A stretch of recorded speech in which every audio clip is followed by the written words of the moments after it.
Herkese selamlar. Hobilgi YouTube kanalıma hoş geldiniz.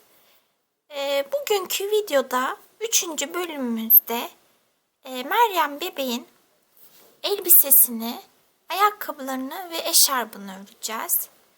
Şöyle yakından da göstereyim.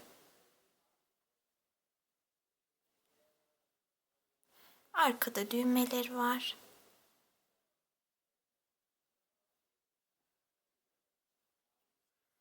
Ayakkabıları bu şekilde.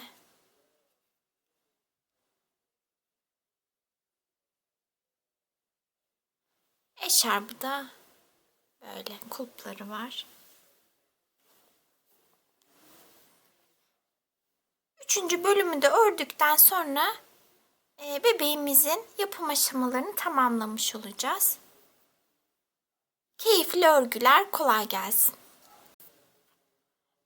Elbiseyi yapalım. Şöyle açık renkli bir ip kullanacağım. Alize Cotton Gold'un renk kodu da 67. Şimdi örmeye geçelim.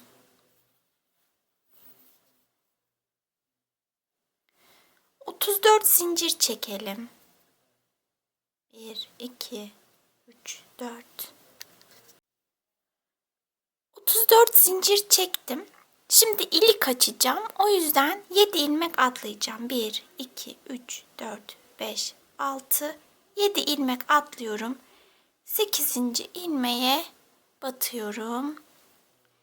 1, 2, 3 ve 4 sık iğne ördüm. Arttırma yapıyorum.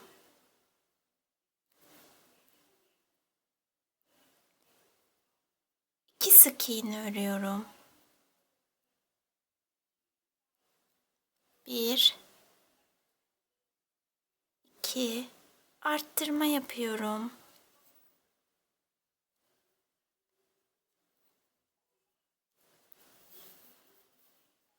10 sık iğne örüyorum.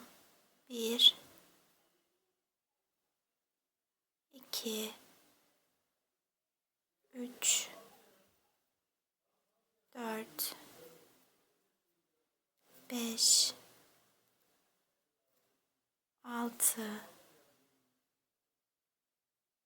7,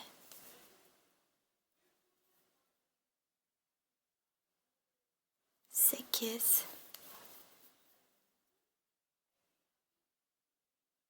9, 10 sık iğne ördüm. Bir arttırma yapıyorum.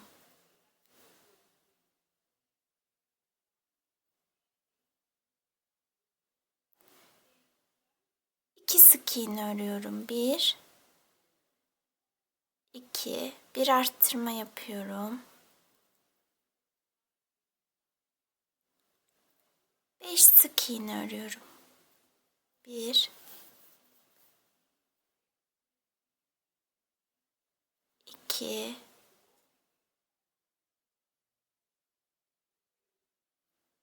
3, 4, 5. Sayımız 31 oldu. İlk sıramızı bitirdik. Bir zincir çekip geri dönüyoruz. 5 sık iğne örüyorum. 1, 2, 3,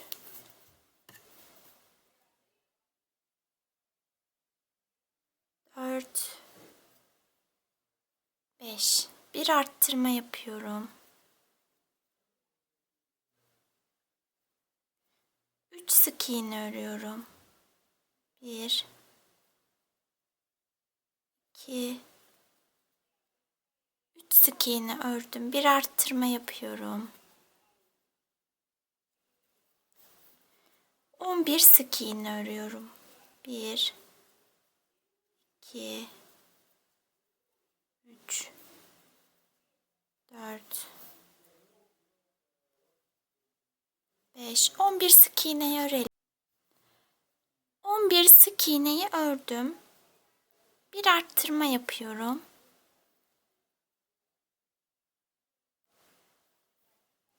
iğne örüyorum. 1 2 3 bir arttırma yapıyorum. Kalan 5 sık iğneyi örüyorum. 1 2 3 4 5. Sayım 35 oldu. Bir zincir çekip geri dönüyorum. 5 sık iğne örüyorum. 1 2 3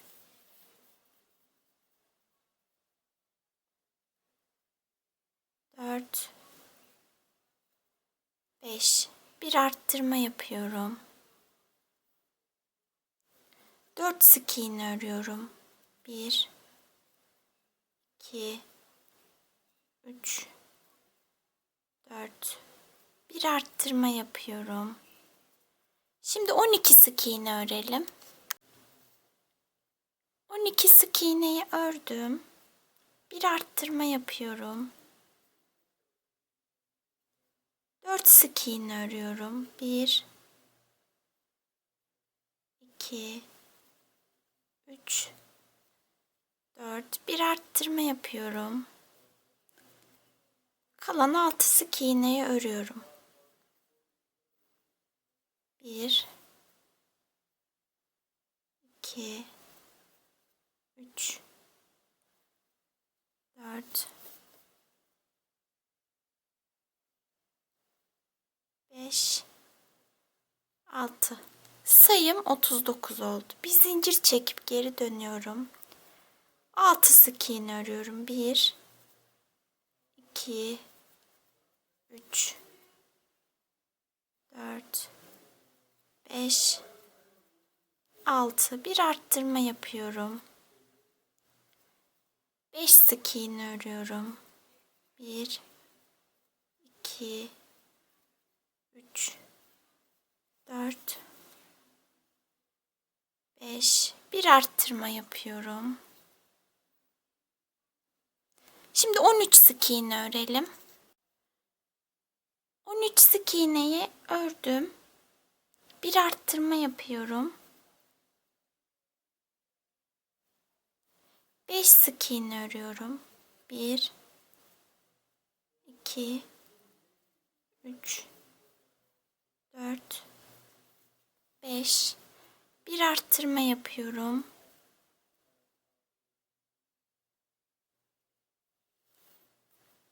Kalan 6 sık iğneyi örüyorum.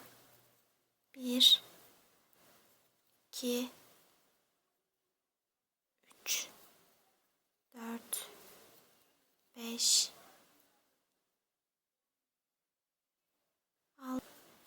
Sayım 43 oldu. Bir zincir çekip geri dönüyorum. 6 sık iğne örüyorum. 1 2 3 4 5 6. 6 zincir çekiyorum. 1 2 3 4 5 6.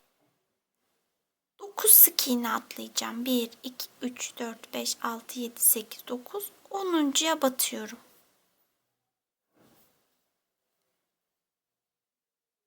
1 2 13 sık iğne öreceğiz. 13 sık iğneyi ördüm. Yine 6 zincir çekiyorum. 1 2 3 4 5 6.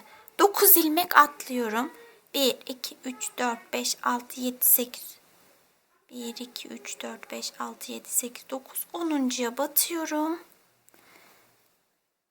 1 6 sık iğne örüyorum. 2 3 4 5 6 sık iğne ördüm. Kol ayrımlarını yaptım buraya. Bir zincir çektim, geri döndüm. Buraya 6 sık iğne örmüştük. Örüyoruz yine. 1 2 3 4 5 6. Zincirler, 6 zincir çekmiştik. Bu zincirlerin üzerine 6 sık iğne öreceğim. Zincirlerin düz yüzünü kendime çeviriyorum ve üzerine 6 sık iğne örüyorum. 1 2 3 4 5 6. Bu iki kol arasına şuraya 13 sık iğne örmüştük. Bu 13 sık iğneyi örelim. İki kolun arasına 13 sık iğneyi ördüm. Şimdi 6 zincirin üzerine 6 sık iğne örüyorum. 1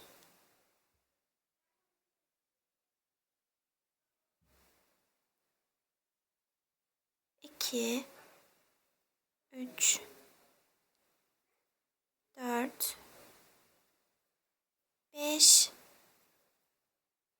6 sık iğne ördüm. Burada 6 sık iğne örmüştük. Onu örüyoruz. 1 2 3 4 5 6. Bir zincir çekip geri dönüyorum. Şimdi 37 sık iğnem var burada. Bu 37 sık iğneyi 8 sıra öreceğiz. Fakat bir sıra hep dönerek örüyoruz zaten zincir çekip. Bir sıra öreceğim. Geri döneceğim. 2 sıra örmüş olacağım. Geri döneceğim. 3 sıra örmüş olacağım. Geri döneceğim. 4 sıra öreceğim. Sonra 7 zincir çekip geri dönüp örmeye devam edeceğim. Çünkü ilik açacağız. 4 sıra ördükten sonra burada yine buraya gelince ilik açalım. Sonra 4 sırayı örelim. Toplamda 8 sıra 37 sık iğneyi örelim. 37 sık iğneyi 8 sıra ördüm. İkinci iliği de açtım. 4 sıra ördükten sonra bir zincir çekip geri dönüyorum. Şimdi arttırmalar yapacağım. Her bir ilmeğe çift batacağım. 37 ilmeğimiz var. 37 tane arttırma yapacağım. 37 toplamda 74 sık iğnemiz olacak sıranın sonunda. Arttırmalarımızı yapalım. Sıranın sonuna kadar 37 arttırma yaptım. Şu an sayım 74. Bir zincir çekip geri dönüyorum. 5 sık iğne örüyorum. 1 2 3 4 5. Bir arttırma yapıyorum. İlmek atlamayalım. Arttırma yaptığımız için ilmekler çok yakın. Atlarsak ilmek sayımız az çıkar. Bu 5 sık iğne bir arttırmayı toplamda 12 kere öreceğiz. Bir kere ördük, 11 kere daha örelim. 5 sık iğne bir arttırmaya toplamda 12 kere ördüm. 2 ilmeğim kaldı. 1 2. Onları da ördükten sonra sayımız 86 oldu. Şimdi şu iki ucu birleştireceğiz. Şöyle ilk ilmeğime batıyorum ve kaydırma yapıyorum.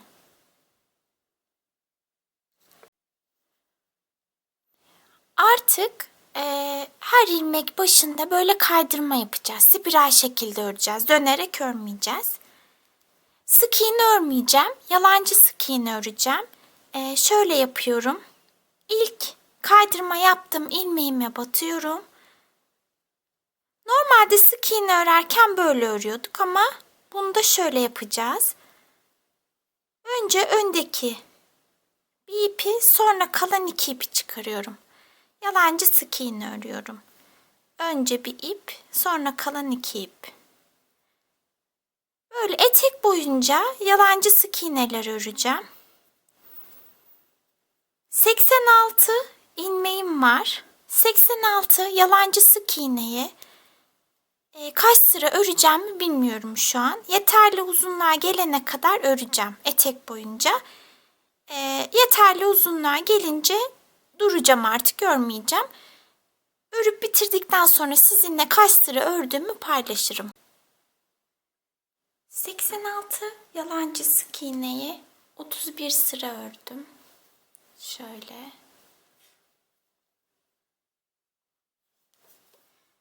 Bu sırayı arka ilmeklerden öreceğiz. Şöyle bloğdan. Her bir ilmeğe çift batacağız. Arttırma yapacağız.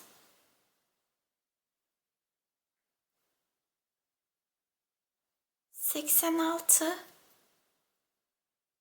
yalancı sık iğnem var. 86 arttırma yapıyorum bloğdan.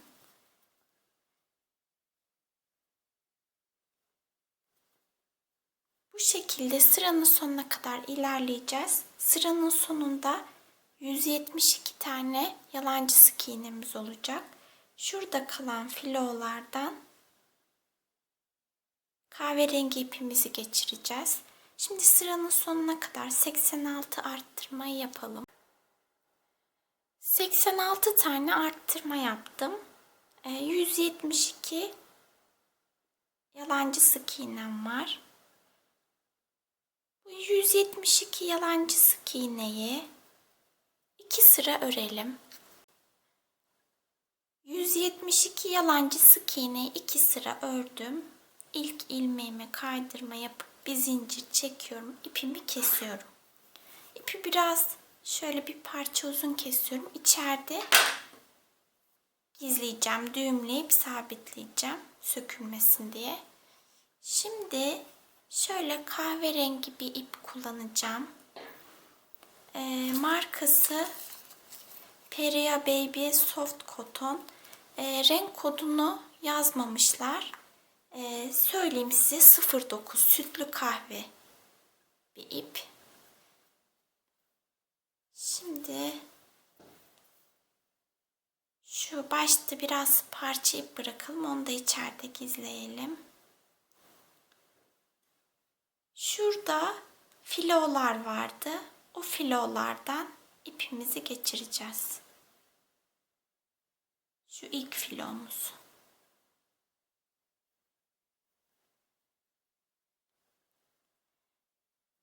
Bir zincir çekiyorum. İpimi geçirdim ilk ilmeğe. Yalancı sık iğnemi örüyorum. Yine her bir ilmeğe arttırma yapıyoruz. Yani sıra sonuna kadar 86 arttırma yapacağız. Sıranın sonunda sayımız 172 olacak. 86 arttırmayı yaptım. 172 ilmeğim var. 172 yalancı sık iğneyi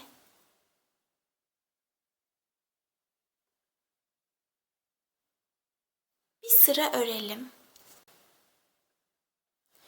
Bir sıra daha yalancı sık iğnelerimizi ördük. İpimi kestim. Şimdi yakayı yapacağız. Şöyle ilik yaptığım taraftan ipimi geçireceğim.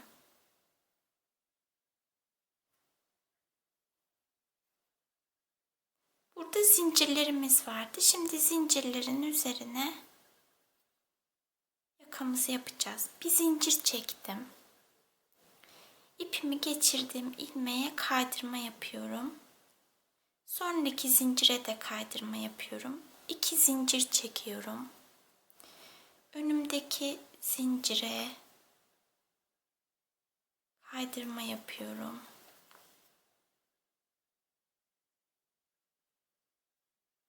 Bir tane daha kaydırma yapıyorum. 2 kaydırma, 2 zinciri çekiyoruz.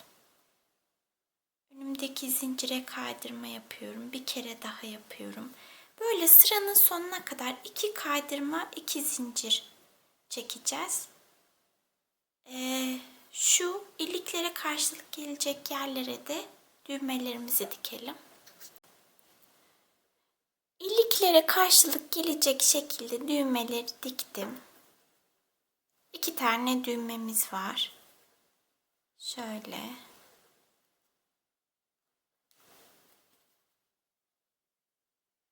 Bir kolu ördüm. Diğerini birlikte öreceğiz.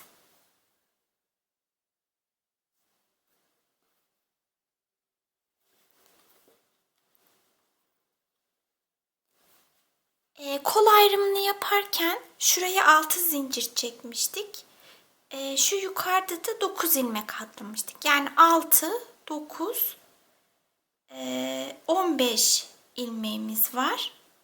Ama ben şu köşelere de öreceğim sık iğnelerimizi. Sayımız 17'ye çıkacak.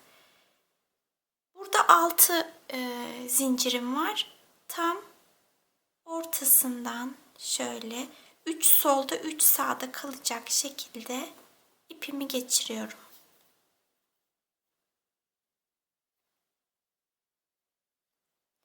Bir zincir çekiyorum. İpimi geçirdiğim zincire bir sık iğne örüyorum. 1 2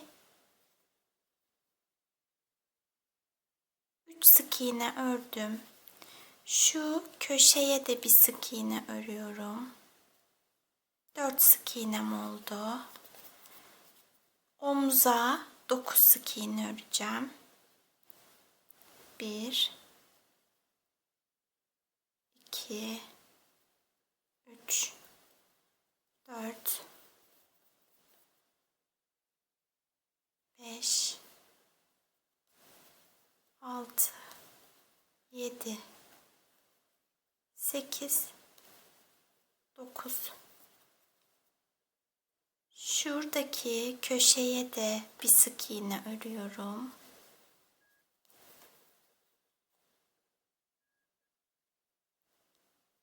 Köşeye de bir sık iğne ördüm.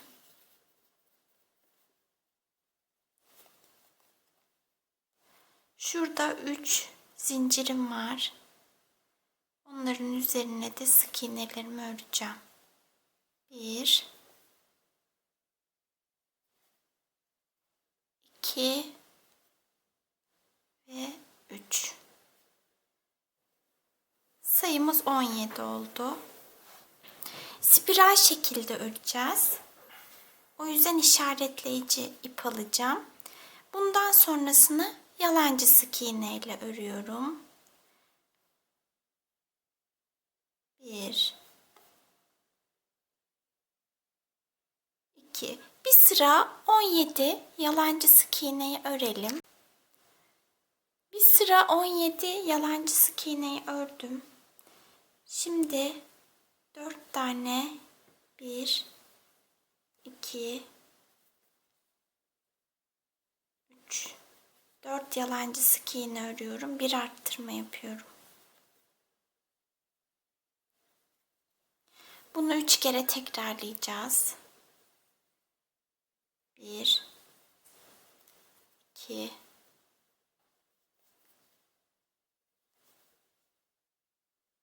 3 4 Bir arttırma yapıyorum. Bir kere daha yapacağım. 1 2 3 4 Bir arttırma yapıyorum. 2 ilmeğim kaldı. Onları da örüyorum. 1 2 Sayım 20 oldu.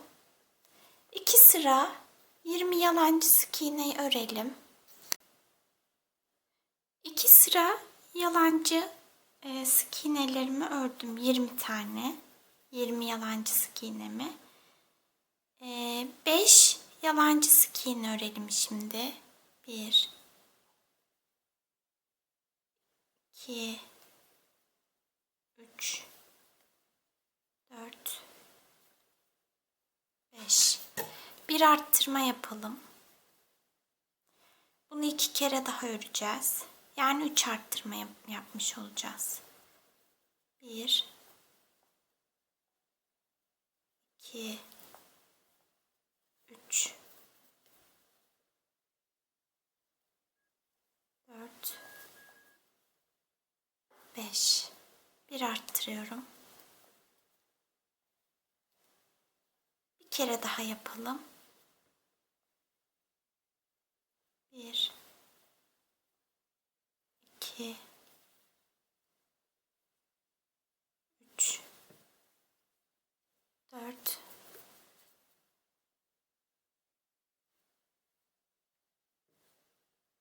5 bir arttırma yapalım.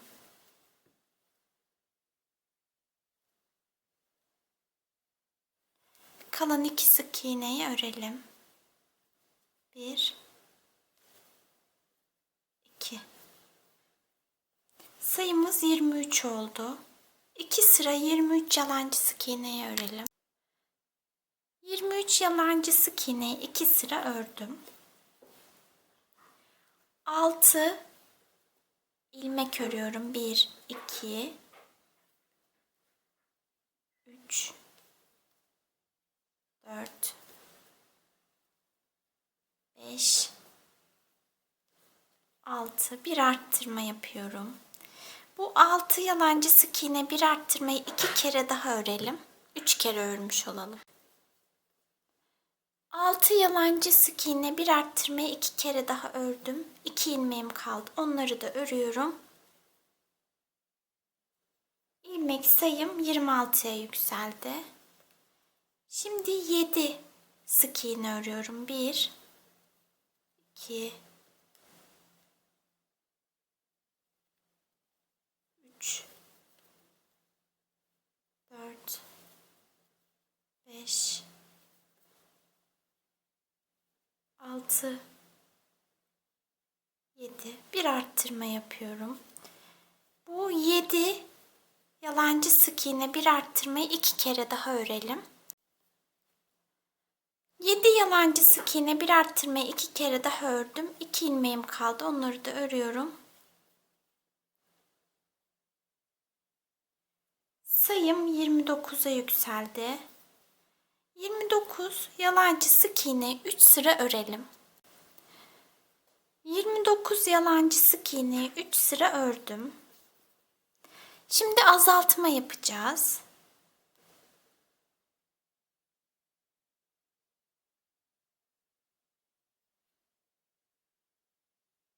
Bir,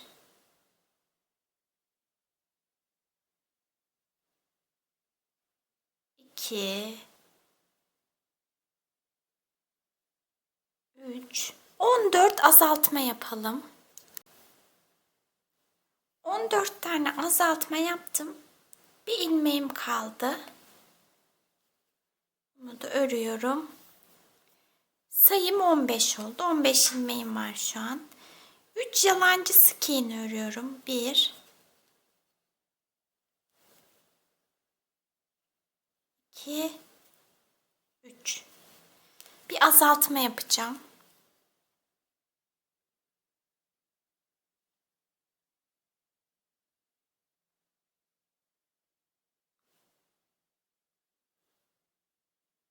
Bu 3 yalancı sık iğne bir azaltmayı 2 kere daha örelim. Sayımız 12 olacak.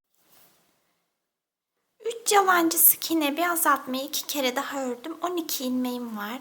Şimdi bir sıra 12 sık iğne 12 yalancı sık iğneyi öreceğim. 2 3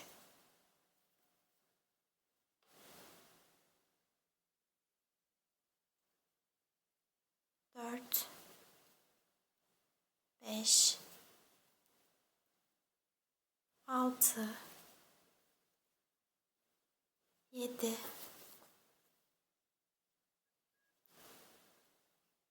8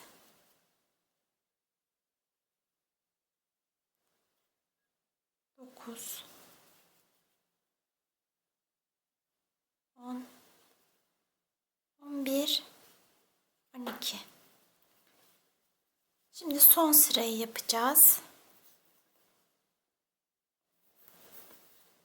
Her bir ilmeğe 3 tane yalancı sık iğne öreceğim. Arttırmalar yapıyoruz. Her bir ilmeğe 3 tane yalancı sık iğneyi toplamda 12 kere yapalım. Sıranın sonunda sayımız 36 olacak. Her bir ilmeğe 3 tane sık iğne ördüm. 36 yalancı sık iğnem var. Bitti aslında kolumuz. Fakat ben ipi burada kesmeyeceğim. Şöyle 4-5 ilmek daha öreceğim. Çünkü şöyle bebeğe giydirdiğimizde elbisenin kestiğimiz ek yeri böyle önde gözükmesin diye. Şöyle 4-5, genelde sağ kolda 4-5 ilmek daha örelim. 1, 2, 3, 4, 5 tane daha yalancı sık iğneyi ördüm. Şöyle kaydırma yapıyorum. Bir zincir çekip ipimi kesiyorum.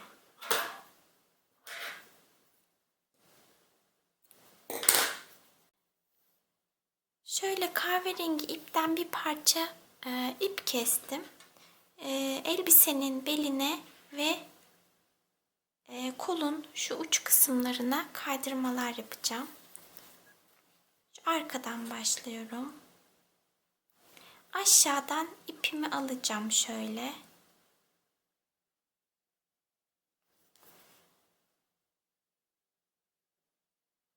Şöyle hep aşağıdan alarak kaydırma yapacağım.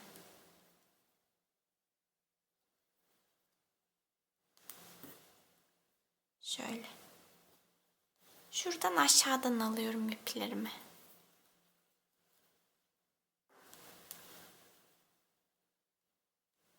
Böyle kaydırmalar yapacağım. Şu şekilde olacak. Kolunda şurasını yapacağım. Görünür yerine. Bittikten sonra sizinle paylaşırım. Şöyle elbisenin beline ve kollarına kahverengi iple kaydırmalar yaptım. Bu şekilde.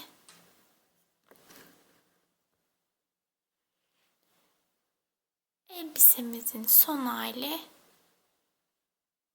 böyle. Elbiseyi bitirdik.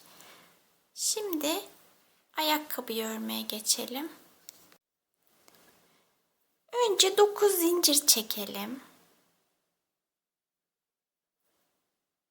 1, 2, 3, 4, 5, 6, 7, 8, 9. İkinci zincire batıyorum. Sık iğnelerimi örüyorum. 1, 2, 3, 4, 5,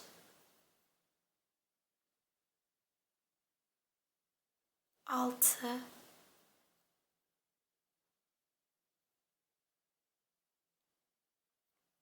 7 sık iğne ördüm. Şu son ilmeğime 4 kere batacağım. Son zincirime 1,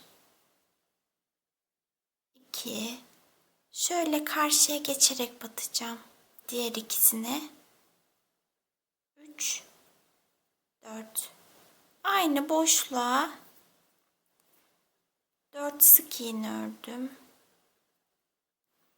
Şuradaki zincirlerin üzerine 6 sık iğne öreceğim.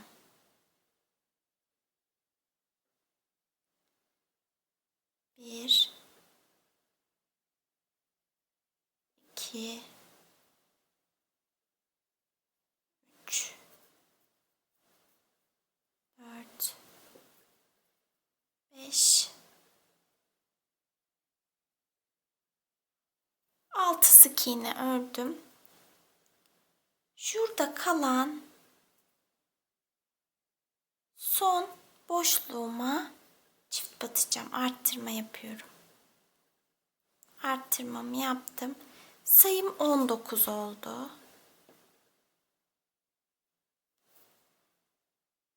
Arttırma yapıyorum. İlk ilmeğime arttırma yapıyorum.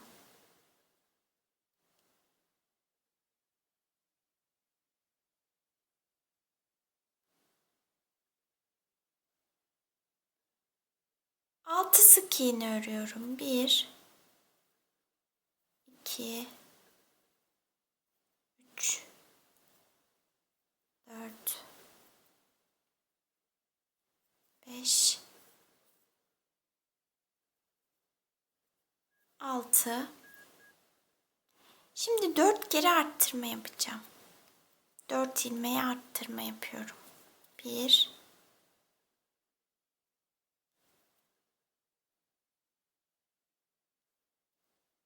2, 3 ve 4.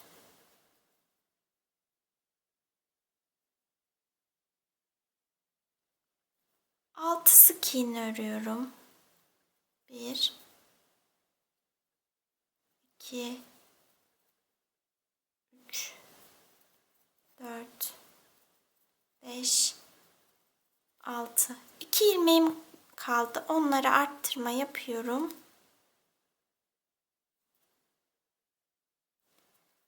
Sayım 26 oldu. Bir sık iğne örüyorum. Bir arttırma yapıyorum. 6 sık iğne örüyorum. 1, 2, 3, 4, 5, 6 sık iğne ördüm. Bir sık iğne bir arttırma yapacağım 4 defa. Bir sık iğne, bir arttırma. Bir kere yaptım. Bir sık iğne, bir arttırma. 2 kere yaptım. Bir sık iğne, bir arttırma. 3 kere yaptım. Bir sık iğne, bir arttırmayı 4 kere ördüm. 6 sık iğne örüyorum. 1, 2, 3, 4, 5, 6. Bir sık iğne, bir arttırmayı 2 kere öreceğim. Bir sık iğne, bir arttırma, bir kere daha. Bir sık iğne, bir arttırma. Sayımız 33 oldu. Ayakkabının tabanını bitirdik. Bir zincir çekip ipimi kesiyorum.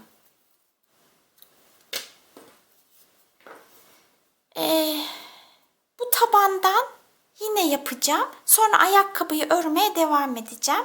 En son ayakkabıyı bitirdikten sonra bu tabanla ayakkabının sonraki öreceğimiz ayakkabının tabanını sık iğnelerle birleştirip araya plastik parça koyacağım. O yüzden bir ayakkabı için 2 tane taban öreceğiz. 2 ayakkabı için 4 tane tabanımız olmalı. Şimdi bu tabandan bir tane daha yapalım. Yani 3 sırayı tekrar örelim. Ayakkabının tabanından bir tane daha ördüm. 33 sık iğnem var. Bu sırada 33 sık iğneyi şöyle arka ilmeklerden, bilolardan öreceğiz. 2, 3, şöyle arkadaki ilmeklerden örüyoruz. 4.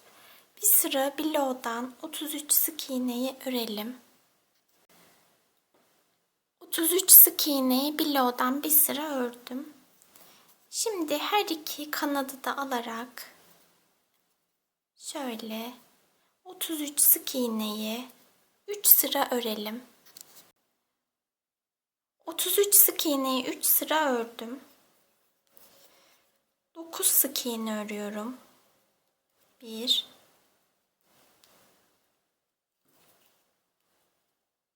2, 3, 4, 5, 6, 7, 8, 9. Bir sık iğne, bir azaltma yapıyorum.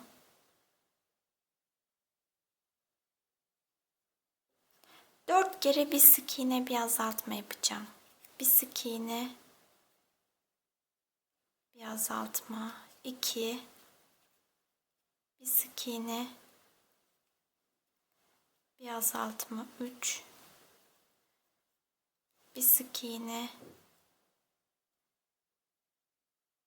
bir azaltma. 4, 10 sık iğne öreceğim. 1, 2, 3, 4, 5, 6, 7, 8, 9, 10. Bir azaltma yapıyorum. Sayım 28 oldu. 7 sık iğne örüyorum. 1, 2, 3, 4, 5, 6, 7. 2 sık iğne örüyorum. Bir azaltma yapıyorum. 2 sık iğne bir azaltmayı 3 kere yapacağız.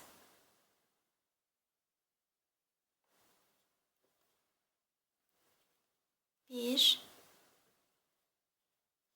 2 sık iğne bir azaltma 2 kere yaptım. 1, 2 sık iğne bir azaltma.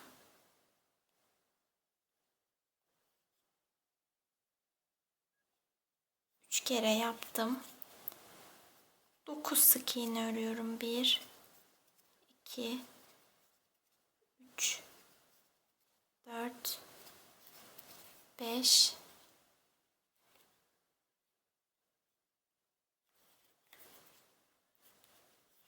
6, 7, 8, 9. Sayım 25 oldu. Şimdi ayakkabının bandını yapacağız. 1, 2, 3, 4, 5, 6, 7 sık iğne ördüm. 16 zincir çekiyorum. 1, 2, 3, 4, 5, 6, 7, 8, 9, 10, 11, 12, 13, 14, 15, 16. 8 zincir atlayacağım. 1, 2, 3, 4, 5, 6, 7, 8. 9'uncuya batıyorum.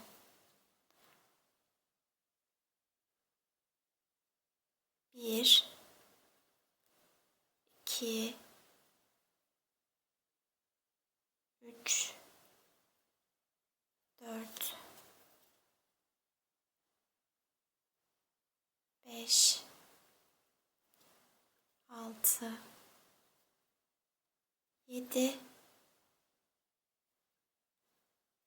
8 sık iğne ördüm. Şurası bizim iliğimiz. Şöyle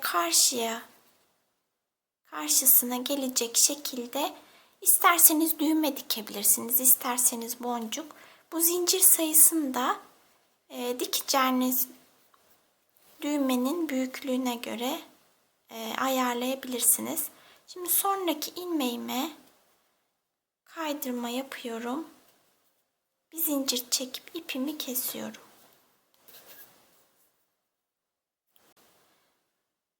Şimdi bu ayakkabının tabanıyla daha önce taban örmüştük. Bu ikisini şöyle, ikisi de ayakkabının arkasından başlayacağım birleştirmeye. İkisini sık iğnelerle birleştireceğim. Araya da şöyle plastik koyacağım şöyle. Ben bunu dondurma kabından kestim. Ama önce şuradaki ipi şöyle içeride gizleyelim, sabitleyelim. Daha sonra sabitlemek zor oluyor. Bunu sabitleyelim. Şöyle içeride yürüttüm ipimi. Şurada kestiğim ipi de içeride yürüttüm. Şimdi karşılıklı artık birleştirebiliriz. Şöyle başlayacağım. İpimi ayakkabıdan geçireceğim.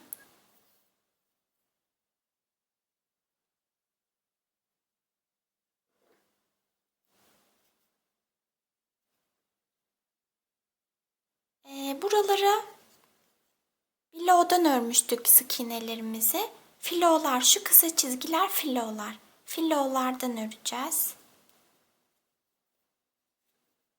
İlk filodan ipimi geçiriyorum. Bir zincir çekip aynı filoya tekrar batıyorum. Ayakkabımızın arkası burasıydı. Şöyle tersi iç tarafa gelecek şekilde. Şöyleydi pardon. Şurada ipimizi gizlemiştik. Her iki ayakkabının da filosun, her iki tabanını da filosundan alıyorum. Bunun da filosundan alıyorum ve tekrar yapayım. Sık iğne örüyorum. İkisinin de filosundan alıyorum.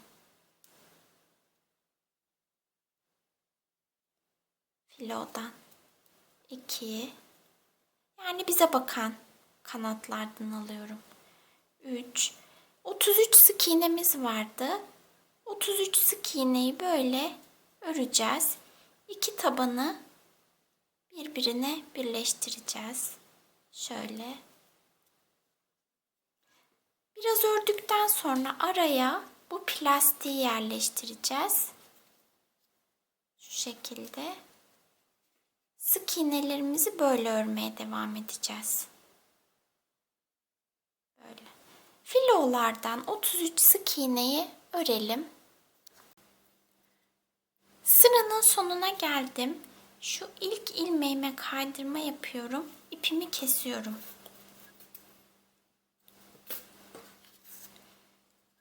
Bu ipleri şöyle şuradan içeriye alacağım.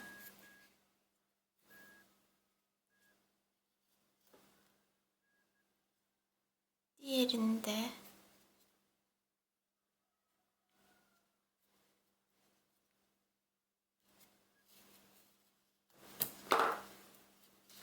bu ipleri bağlayacağım birbirine. Şöyle. 2-3 kere bağlayacağız.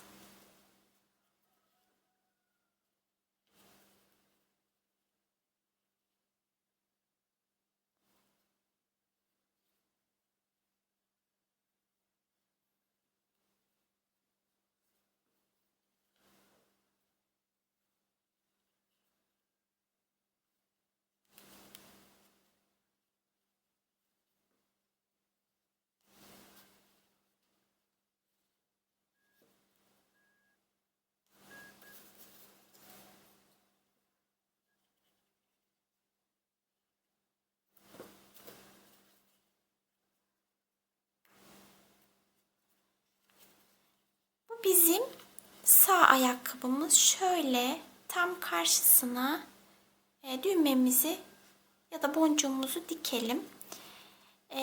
Sol ayakkabı da bu sağ ayakkabıyla aynı, fakat şu son sıradaki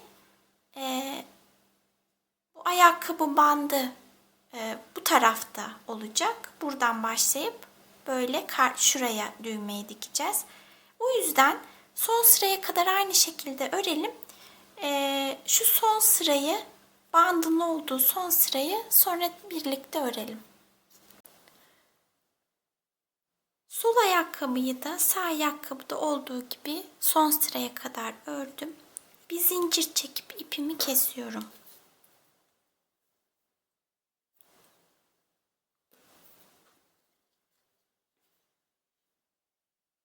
Şimdi şu tarafa doğru sayıyorum. Buraya doğru ilerliyorduk. Geriye doğru sayıyorum.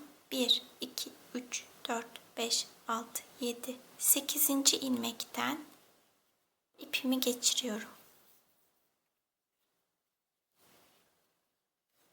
Bir kilit zincir oluşturdum. 16 zincir çekiyorum. 2, 3, 4, 5, 6, 7, 8, 9, 10, 11, 12, 13, 14, 15, 16. 8 zincir atlıyorum. 1, 2, 3, 4, 5, 6, 7, 8. 9'uncuya batıyorum. Sık iğneler örüyorum. 1, 2, 3,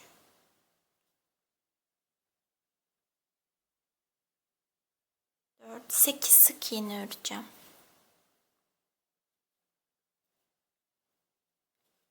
5, 6, 7, 8 sık iğne ördüm. Sonraki ilmeğe kaydırma yapıyorum. Şimdi şöyle karşılarına düğmemizi ya da boncuklarımızı dikelim. Ayakkabılara şöyle düğmeler diktim. Nereye diktiğimi sizinle paylaşayım. Şu bandın başlangıcından itibaren 1, 2, 3, 4, 5, 6, 7, 8 ilmek atladım. 9. ilmeğe diktim düğmeyi. 9. ilmeklere diktim. Ayakkabılarımız da bitti. Eşarbımızı örmeye başlayalım. Zincir çekeceğiz. 1, 2, 3. 152 tane zincir çekelim. 152 tane zincir çektim. İkili trabzanlar öreceğiz. Tığımın üzerine ip alıyorum. 1, 2 ilmek atlıyorum. Üçüncüye batıyorum. İkili trabzan örüyorum. 1, 2, 150 tane zincirlerin üzerine 150 tane ikili trabzan örelim. 150 tane ikili trabzan ördüm. Bir zincir çekip ipimi kesiyorum.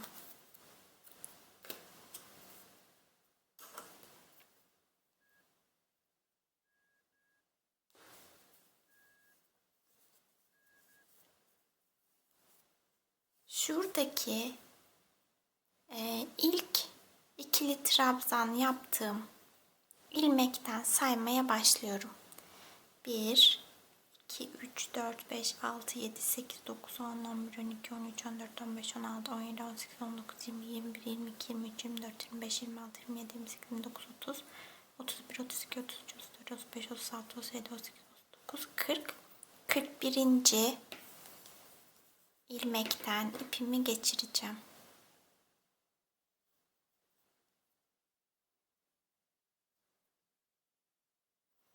İki zincir çekiyorum. Zincir çektiğim, ipimi geçirdiğim ilk ilmeğe batıyorum. İkili trabzan yapıyorum. Şimdi 70 tane ikili trabzan örelim. 70 tane ikili trabzan ördüm. Burada 40 ilmek bırakmıştık. Burada da 40 ilmek var. Bunlar bizim eşarplarımızın kulpları. Bebeğin kafasına eşarbı bağlarken bunlardan faydalanacağız. Burası da eşarbın kendisi olacak. 70 ilmek. 2 zincir çekiyorum. Geri dönüyorum. İlk ilmeğime ikili trabzan örüyorum. Bu 70 ikili trabzanı bebeğin kafasına göre öreceğiz. Yani yeterli boyuta gelene kadar öreceğiz. Bittikten sonra sizinle kaç sıra ördüğümü paylaşırım. Eşarbı ördüm, bitirdim. 72'li trabzanı 20 sıra ördüm. Şu ilk sırayı saymazsak 20 sıra.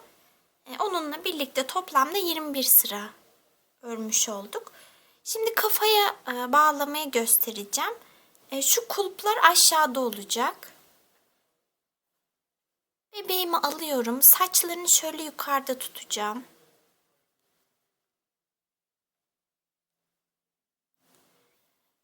Eşarbın ortasına kafasını yerleştiriyorum.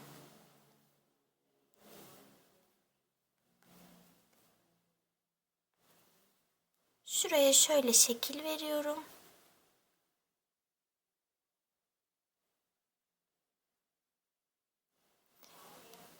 Şuralarda şöyle katlandı. Böyle.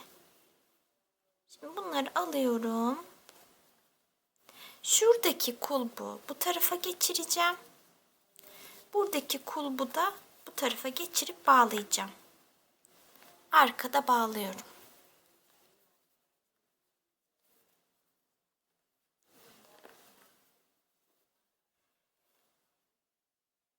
eşarbımın yüksekliği böyle oldu. Şöyle. Siz daha uzun istiyorsanız 1-2 sıra daha fazla örebilirsiniz. Şu kulplar da size uzun geldiyse ben şöyle kurdele yaptığım için biraz uzun ördüm. Daha kısa isterseniz 42'li trabzan ördük demiştim. 3-4 trabzan azaltabilirsiniz. Meryem bebeğimizi ördük, bitirdik. Beni izlediğiniz için teşekkür ederim. Şayet Meryem bebeği beğendiyseniz yorum ve beğenilerinizi eksik etmeyin lütfen. Başka oyuncak yapımlarında görüşmek üzere. Hoşça kalın.